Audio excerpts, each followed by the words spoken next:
We're going, Yetzer Hashem, to discuss for a while, right, something which I've seen has been going on in the various Zoom classes here, and this past Sunday with the Mizrahi setup RCA, I had a lot of people talking about Sfiras HaOmer and Pesach and Shavuot. When I picked the topic, I didn't know those things were going to be happening. So, but it works out okay, please. Now, I asked her to send out the email about people having a chumash in front of them, because I just want to point out the key psukim that we're familiar with that we're going to be talking about. So,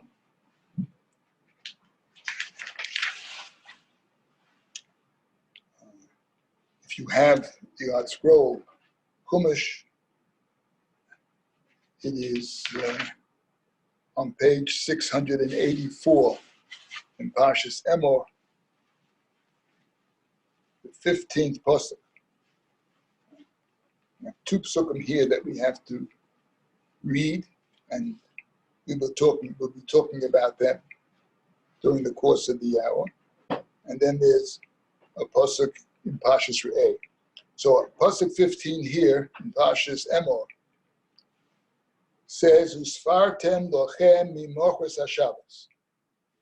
On the day after the Shabbos, and this Shabbos here doesn't mean Shabbos of Bereshis, doesn't mean Saturday, because I'll say this Shabbos means the first day of Pesach. Usfartem lochem mimochos haShabbos. You count to yourself starting the day after Pesach, the first day of Pesach. Miyom haviachem es omer hatnufa. On that day, the day after the first day of Pesach, you're going to bring a korban omer, a mincha, you're going to cut barley. That's what the mincha consisted of, barley, on that day. And from that day, you're going to count those Tamimos Tiyema, 7 weeks. Now the word Shabbos here stands for weeks. Sheva Shabbosos Tamimos Tiyema, 7 complete weeks. When? How far? Ad Mimochres HaShabbos HaShvius. The day after the end of those 7 weeks, Tispru Chamishim Yom, you will count 50 days. Now, we don't count 50 days, right? We count only 49 days, right? Nevertheless, the day after that 49th day is called the 50th day, and that is the day, V'hikrafta mincha kadosh al Hashem, you shall sacrifice a new mincha, you should bring another korban, which is called the shtei halechem. You have to bring the 2 breads made from fine flour. So again, this process of Sfirat, you have to count starting the day of the first day of Pesach, which is not going to be a Sunday because the Shabbos doesn't mean Shabbos, whatever day it's going to be. You count from that day, which happens to be the 16th day of Nisan. And why doesn't the Torah tell us that? Why does it have to give us this count from the day after Pesach? Why doesn't it just say count beginning on the 16th day of Nisan? But we'll discuss that. And you will count 49 days, even though we call it 50. You will count 7 complete weeks. And the 50th day, on that 50th day, you're going to bring another korban. This korban made out of fine flour, wheat, shtei halechem, 2 breads. And later on, it tells you also on that day, ukarosem be'etzem hayom hazeh, that's pasuk 21. And you will count, you will convoke, you will come together and convoke on this very day, right? Mikra Kodesh, a holy convocation, Yir lachem, komalechas avoda lo sasu, right? That's going to be the Yom Tov of Shavuot. It doesn't say it here, it doesn't call it by name. Later on, in Parshas Re'eh, we have again, this is in Dvarim,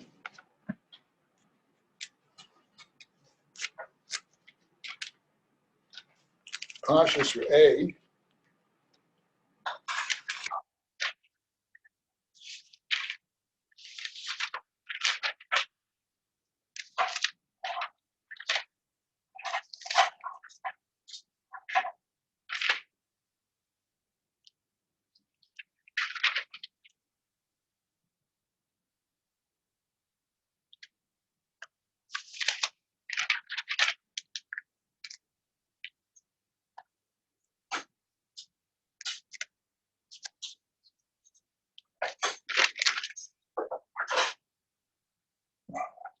this is chapter 16, the ninth pasuk, on page 1022 in the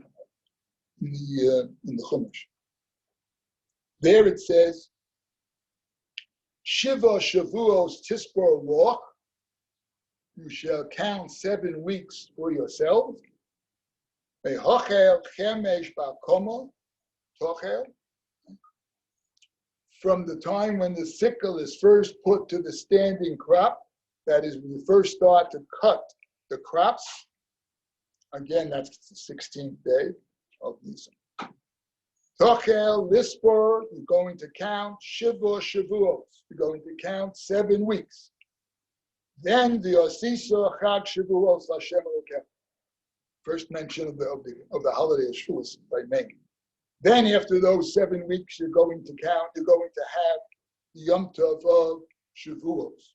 Right? Hashem Elokecha. Those are the 2 sections that we're going to talk about.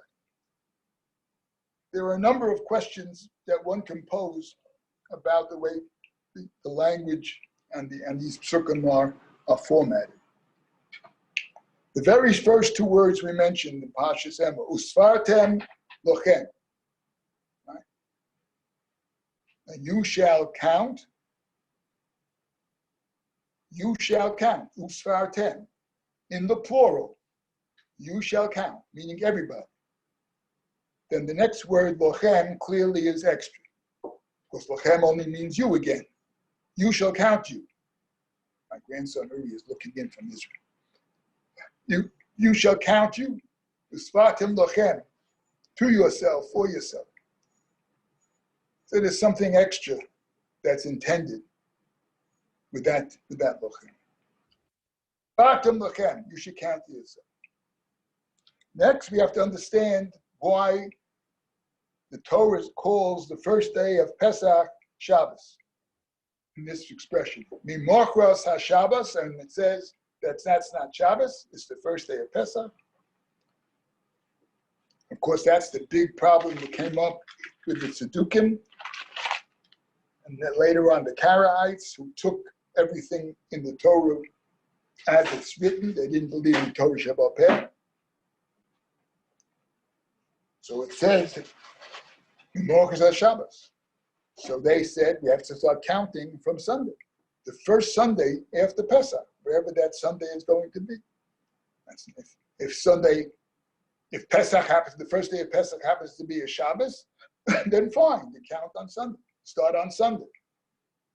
If Pesach happens to be on a Wednesday, then you have to start counting on the following Sunday. You have to wait until the first Sunday after the start of Pesach. Which means that you don't always have the Omer done on the 16th day of Nisan, according to them. Right. Of course, we don't hold like them, but that's what it is. But we still have to understand why Kadosh Baruch Hu didn't say simply to do it on the 16th day. So Shevesh was Temimos Tiyena. The word Temimos have to be complete. We understand that Lahaloka, that means that if you forget to count on a day, then you no longer can make a bracha for the other days. You can keep on counting, but you can't count with a bracha. And if that happens to you, of course, you should always listen to somebody else's bracha. Right? It doesn't really help you completely fill the mitzvah, at least you can say, Amen to somebody else.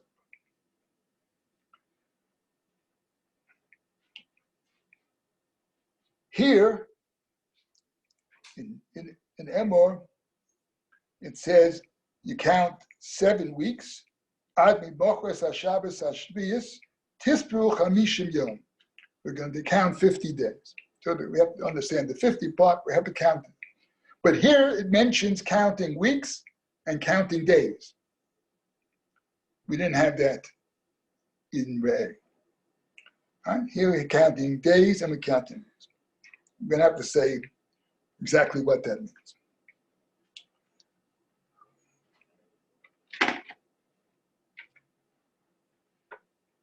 The term lochem, you shall count to yourself.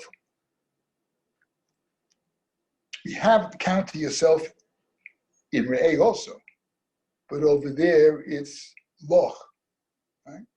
Safar to loch, singular. Here it's lochem.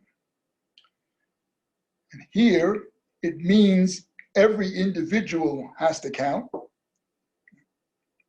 as it's going to mean there too. But there's something special about this lochem. You have to count in such a way that you take accounting of yourself. Count to yourself. That is, you have to do some introspection. During the Shiur, the Torah wanted you to reevaluate your commitments. You reevaluate your commitments to the Torah, to Kadosh Baruch Hu, to your neighbor, to Klal Yisrael, as an individual. And all of the individuals in Klal Yisrael are going to be doing this at the same time for the 49 days that it takes to get to Shavuot. And then, if it's done properly, then by the time you get to Shavuot, you have achieved Vayichan, right? Vayichan. They can't, as a unit, as one, not the plural, Vayachnu. Ish echad b'lev echad. The achdus that you want, you get when each person counts individually and does this introspection, does this uplifting and evaluating what it means to be an Eved Hashem. We'll say more about that. I'll think a little bit later. So there are 2 mitzvahs, and the Gemara discusses this in Menachos. Right? Abaya says you have to count days and weeks. Right? 2 separate mitzvahs count days and weeks. And Amema, in Amema's yeshiva, they only count the days. And there, it's not that they only count the days. They probably did both too. But he held that only the days are necessary. We count both days and weeks because this is the way it came down from our elders. This was the way they did it, right? And that's a minhag now for Klal Yisrael to count days and weeks, even though it may not be necessary to count both, according to Amema. Because Amema says we count Sfiva only the Zecha HaMikdash. It's only a remembrance of what happened in the Mikdash. And he felt that the remembrance of the Mikdash, it's enough to count the days. You don't have to count both days and weeks. How many minutes? Abai, on the other hand, and students of Rav Ashi's yeshiva, right? You count days and weeks because they're 2 separate mitzvos, and there could be an afkamina. There could be a difference of whether you understand these 2 separate mitzvahs as independent mitzvahs, or it's just one way of doing one mitzvah that you have to count.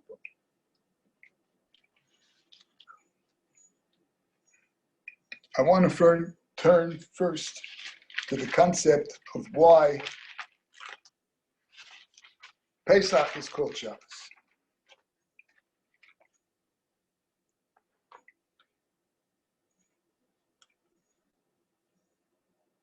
There are 2 fundamental differences between Shabbos and the Yom Tovim and the Regalim. I'm talking about the Shlosh Regalim. 2 fundamental differences.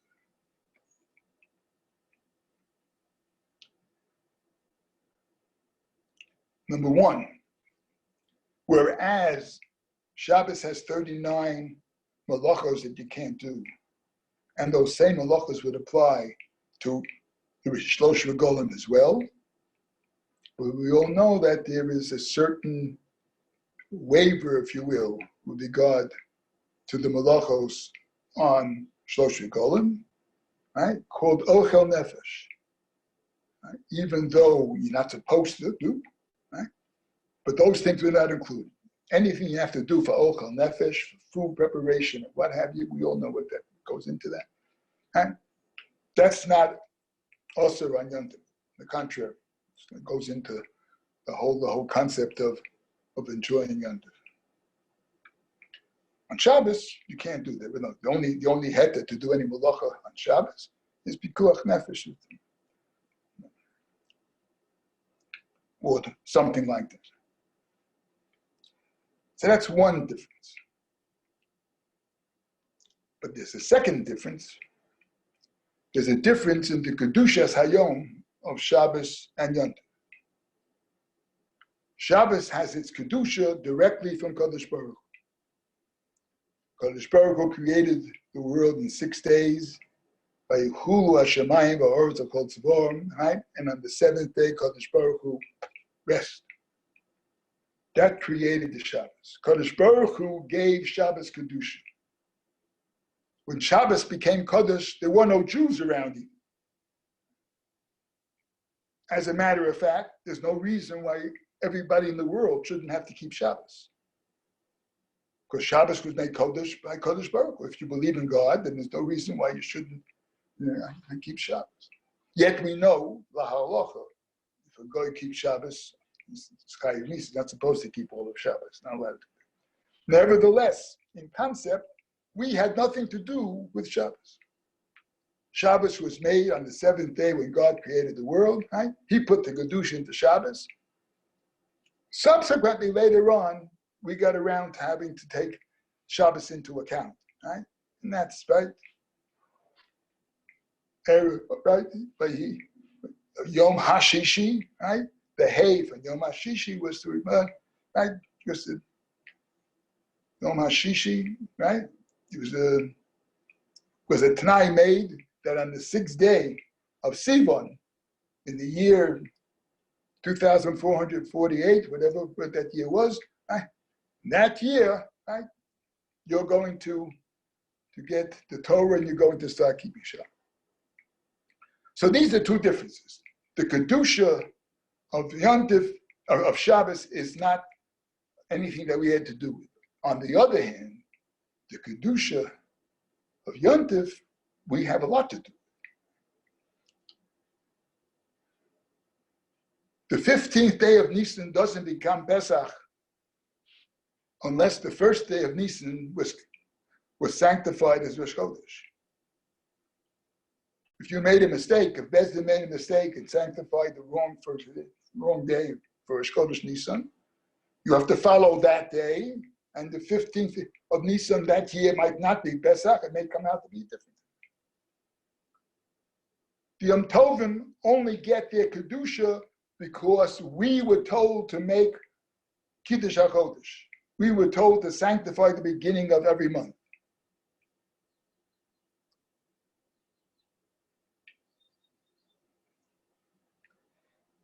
That being the case, we have a shaychus to the Kedusha of Yom Tov, in a sense, more than we have a shaychus to the Kedusha of Shabbos. That's why the brachas are different, right? On Shabbos, you say, Baruch Hashem Mekadesh Shabbos. Right? On Yom Tov, it's Mekadesh Yisrael. God sanctified the Jews, and they in turn, Hazmanim, they can make times Kodesh. This, incidentally, of course, this was a terrible thing to all of the oppressors that we ever had throughout our history. The Romans, the Greeks, what have you. They couldn't take this, right? Holy things made by man. Couldn't understand, right? They thought it was all crazy. Always one of the first edicts put out when we were being oppressed by these nations was no Kiddush HaChodesh, right? Kiddush HaKodesh, Shabbos, and Torah, those three things were the things that they couldn't couldn't stomach. Why? What did they have against Kiddush HaKodesh? Because the concept that man can be so important and so Kodosh, right, that he can make other days Kodosh, other days Kodosh, you can make pots Kodosh, you can make silverware Kodosh, right? You can say, give a behemoth Kodosh by donating him to Beis HaMikdash. They couldn't tell it. But anyway, that's the truth. Now, in general, the Yom Tovim that we have come about because of things that happened to Am Yisrael in their history. You understand that? Pesach is Yetzias Mitzrayim. That was connected. Shavuot, we accepted the Torah. Sukkot, we had the Ananiya Kavod, etc. These are the historic things that happened, and therefore these are the times that became good.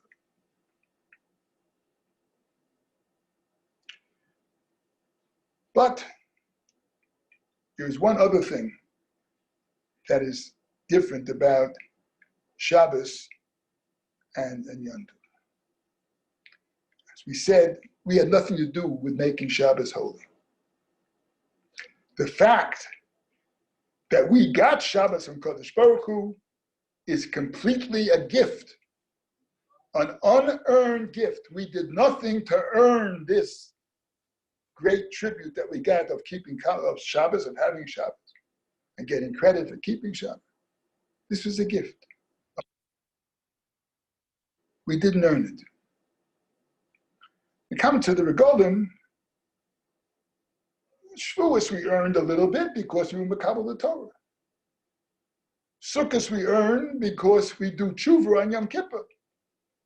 We readdress ourselves and reconnect ourselves with Kodesh Baruch Hu. We have Sukkot. Pesach, we did nothing to earn Pesach. Pesach is different than the other Yom Tovim because we didn't deserve anything on Pesach.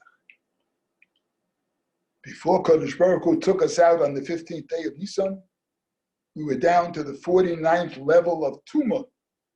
We were this much away from gone forever, because once you hit that 50th level, as I'll say, there is no more way of getting back. We didn't deserve anything.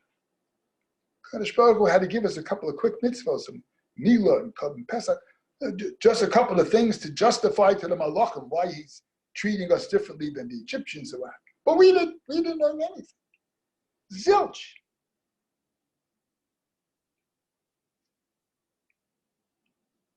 So in essence, taking us out of Egypt, Yetzias Mitzrayim, right, was a gift.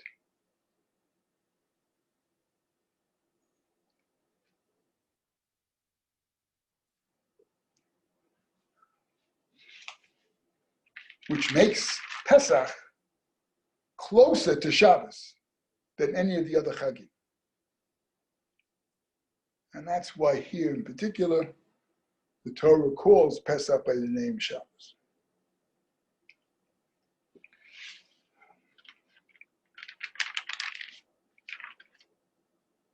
And that brings us to another question.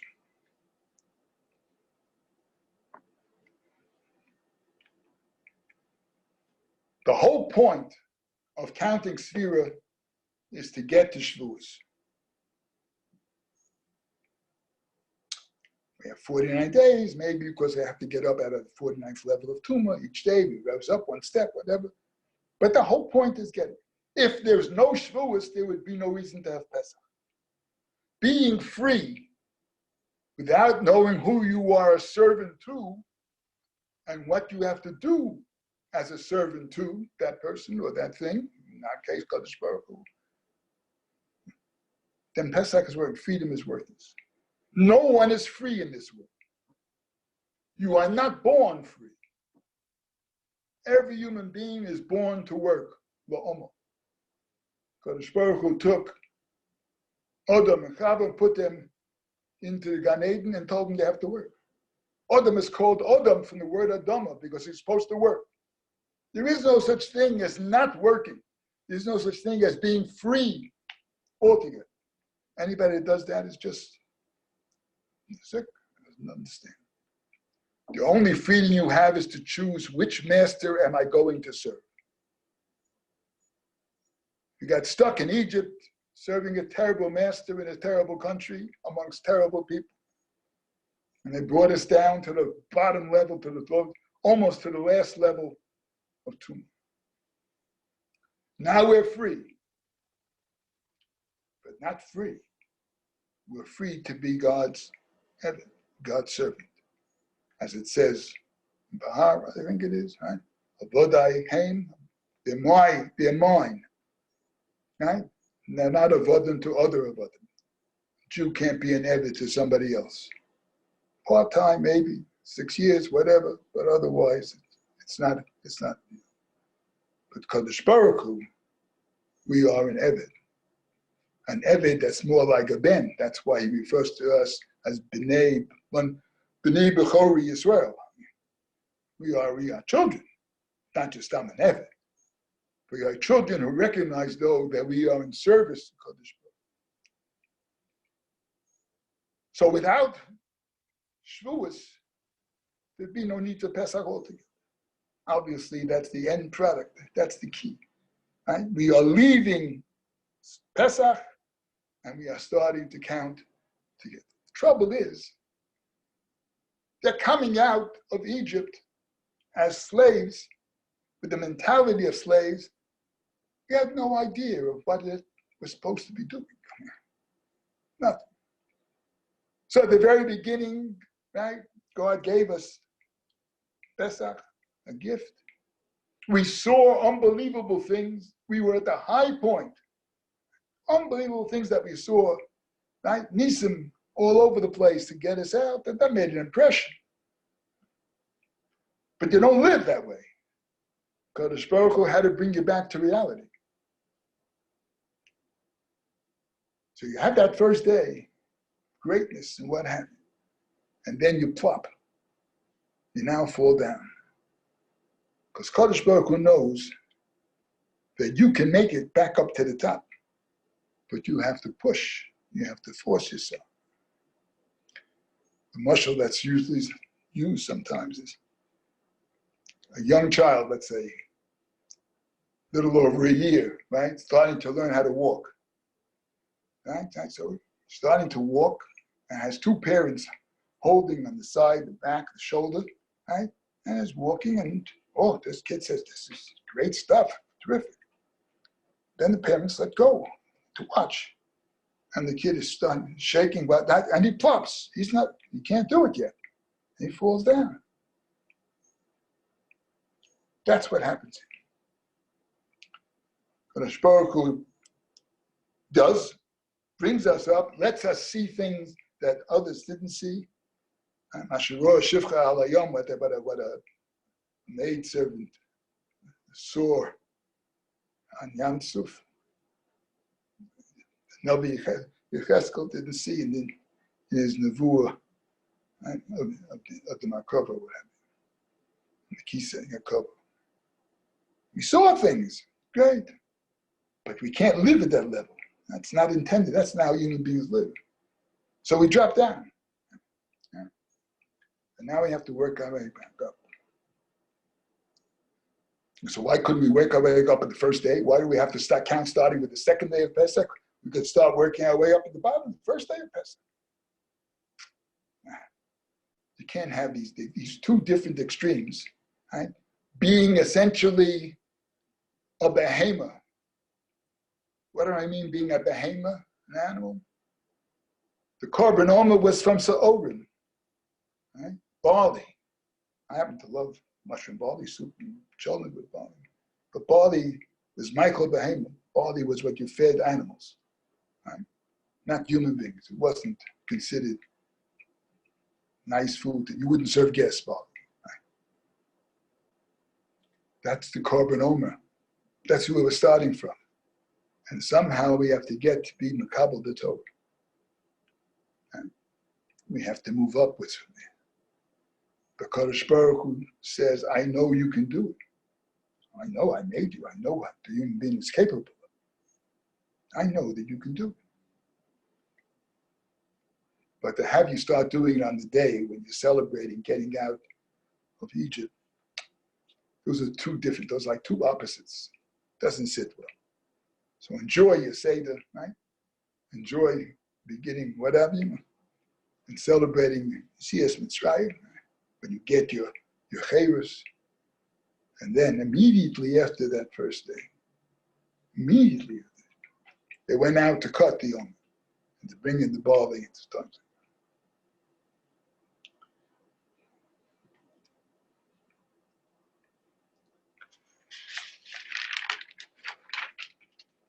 So that's why it's called Shabbos. That's why we don't count on the first day. And that's the purpose of the counting. Now we count, right? Yom Echad, and then we count Sheni, Shnei Yomim, Shlosh Yomim, all the way up, right? We don't go the other way. We don't say it's 49 days until we get the Shavuot, and then it's 48 days until we get the, no, we can't count. It's called counting up. We are 1 day closer. We are 2 days closer. We are 3 days closer. We are 4 days closer, because that's where we're heading. That's where we want to go. That's why we count it. Basically, Shiloh of why the first day is called Yom Echad instead of Yom Rishon. Yom Echad is Shaykh when you have a bunch of things around, maybe 1 or 2. But otherwise, it should be Yom Rishon. Now, Yom Echad, Bereshis, was also a question why was Yom Echad at Yom Rishon, but never. These things. Anyway, it's Yom Echad. There's nothing wrong with that. But then we go Shnei Yomim, Shlosh Yomim.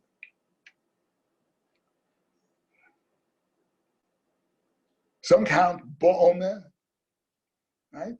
And some count Lo Omer. The Lashon of the Baruch Hasheki Shalom and Sos Tzvonu, right? Al Sfiras Homer, and then the counting, right? Hayom, Yom Echad. Some say Bo'omer, some say Lo Omer. I was always brought up to say Bo'omer. I never heard Lo Omers until later on. Interesting. There's a discussion about this. It's interesting that the Torah Tamima discusses the language of the bracha in the Sefer on his Tfilas Hashana. He talks about Sfiras Omer. He says doesn't understand why there's even a dispute here in the matter. To put it in a comic way, he says, have you heard anybody refer to the 33rd day in the Omer as Lag LaOmer? Did you ever hear anybody say that? Tomorrow's Lag LaOmer. I heard that in Israel, actually. I've seen it in Meron when I was on a run. They have signs up saying Lag LaOmer. My grandson, yeah, I'm going to mention in a second. So evidently, the Torah Tamima didn't look in the right place. Because if you look, for example, in the Sefer on Tamei Minhagim, right, which brings down a lot of Sfaradish Minhagim as well as Hasidish Minhagim, they do mention talking about La'omer, right? And even mentioning the term Lak La'omer, right? But most of the poskim, the Sam Sofer and others said that the proper way to do it is Bo'omer. As the Torah Tamim points out, there are many halachas that we go according to what is the language of people. How do they express themselves? How do they talk? And most people, right, especially Ashkenazim, most of us use the term Bo'omer. And he says, if you use that term, you can't go wrong. If you use the other term, you have who to rely on. There are people that do La'omer. Our own rabbi does it, and Shul, he counts with La'omer. And I've heard it in other places, and my grandson says he heard it also.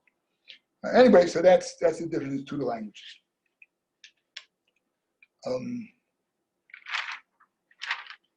So we have this mitzvah of swearing. Question is this a mitzvah d'oraisa or is it a mitzvah d'rabbanan?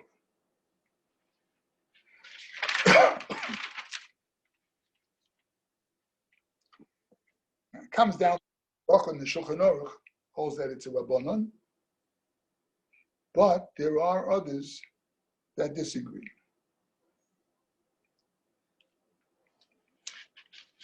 I mentioned that the Gemara Menachos, there's machlokas here of counting days and weeks, or just counting days.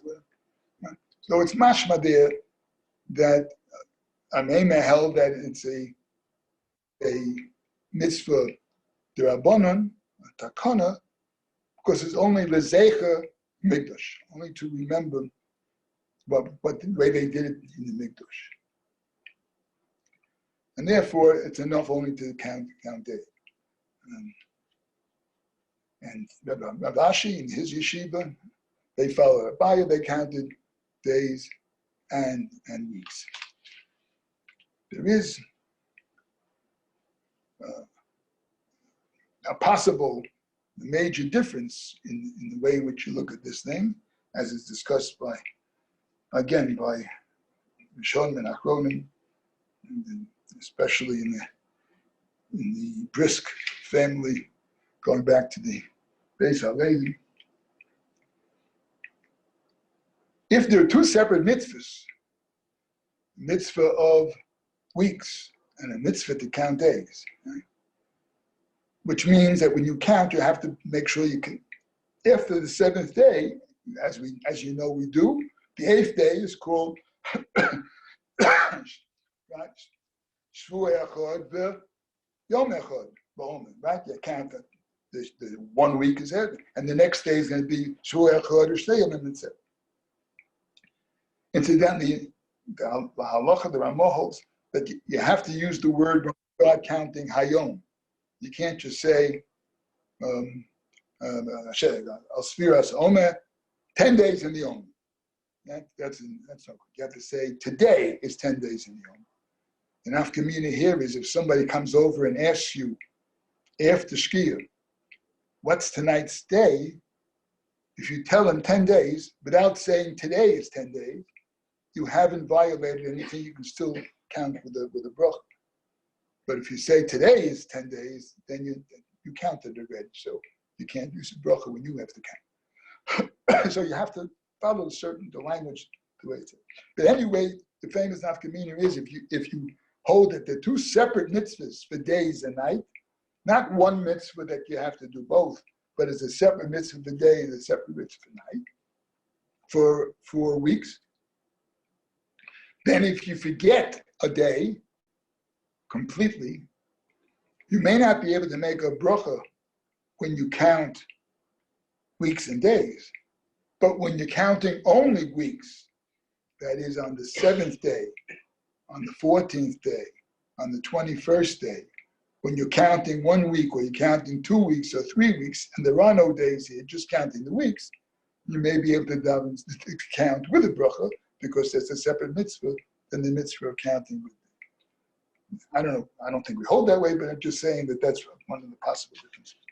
Another difference, if Svias HaOmer is a deraisa, then you have to be concerned about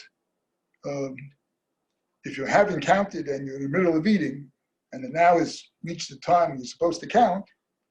If it's a deraisa, you're supposed to stop the meal, take 2 minutes out, right, and count. If it's a d'Rabbanan, you can wait until you finish eating and then do it. Right? For example, like if you haven't counted Kriya Shema, and you come to that point where you're eating, and it's time to say Kriya Shema, you're supposed to stop and say Kriya Shema, unless already you have a habit formed, that you have a time that you do it all the time, which may be after eating.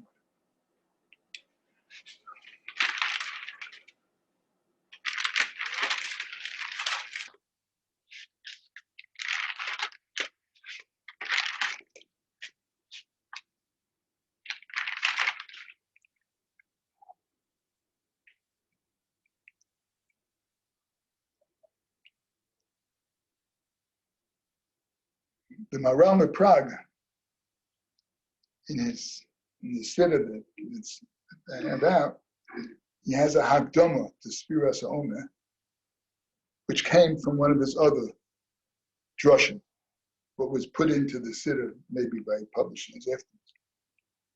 But he talks about this business of the two dichotomy, the human being as an animal, right, and the human being as somebody who's going to get to the pinnacle of the high and accept the Torah. The imagery he has there is that whereas Sa'orim, which is the korban of the Omer on the 16th day of Nisan, is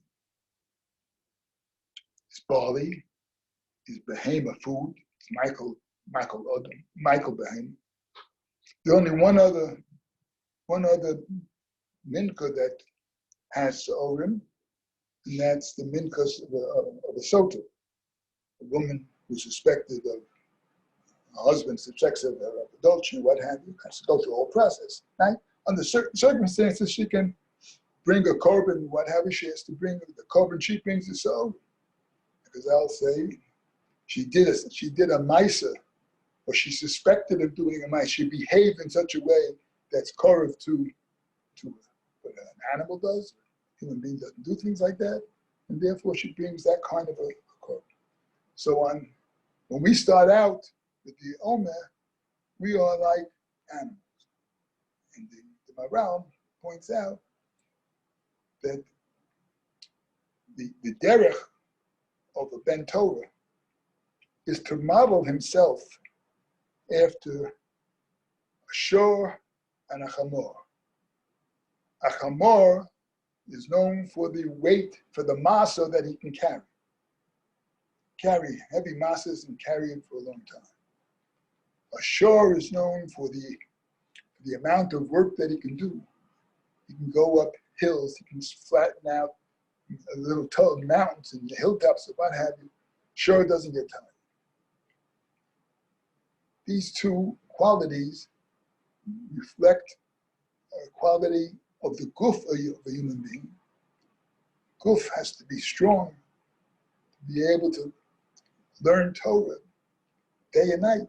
Right? They're supposed to learn day and night. Put in many, many hours of study and what have you. Painful sometimes to stay up and to learn. At the same time, we need nefesh. We need a certain sensitivity.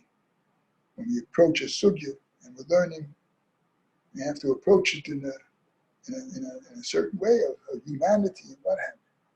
And it's a combination of these things together that we're supposed to search for in the 49 days that we're counting the Sfira into. Eventually, we get to the pinnacle. And Shavuot is really the Yom Tov of Achdus. The Yichan Shom, right? Ish Echad, Ki Ish Echad V'Lev Echad.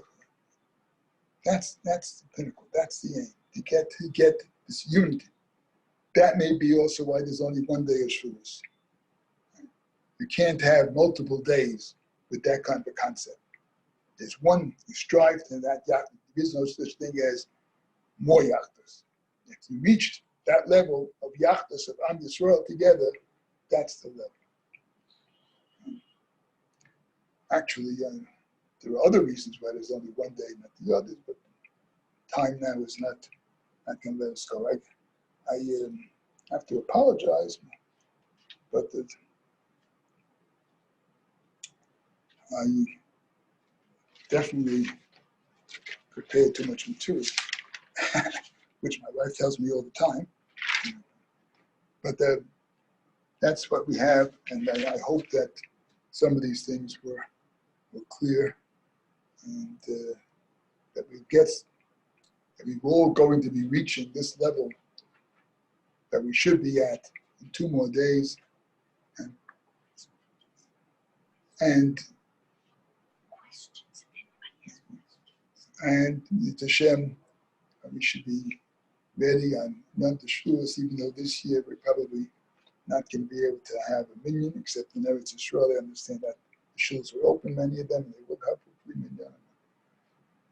But we're not ready for that yet. There is going to be Thursday morning a special morning davening to take care of the siyum on the Chumash that everybody participated in, and also Yiska, what have you. You got an email, I think it came yesterday or today, the email. Anyway, wish you all a Chag Sameach. If there are any questions, I'll try to answer them. If you do I have to do anything to mute, unmute? Is that, who's there? Adam, who are you holding? Are you holding Lily? Huh? Yeah? Yes. My grandson and my granddaughter. Hey, Leotie. Yeah, see? I see on this. Oh, there's the David. My son here. He popped in here. Okay. All right, thank you so much. Shkoyach did a great job. Thanks very much. You're very welcome. Thank you, Grandpa. Oh, Nice. oh, We've been here all along. We just had our camera off and our Hey, microphone Rafi. off. Hey, Robin. nice. Hi. Yeah, I'm glad you got a little We enjoyed it very much, and I'm sorry you're stopping. Huh? He's sorry you Why are you stopping so early? Lunchtime, early bird special. Yeah. It's I only 10 to 7 here. I was going to discuss the Rambam sheet that Thank you very much. but it's going to run a little too long. There's a few other things. Thank you. Chag Oh, Sameach. so I'll save it. I'll meet the Shem for next year. Who said that? Who said that? Thank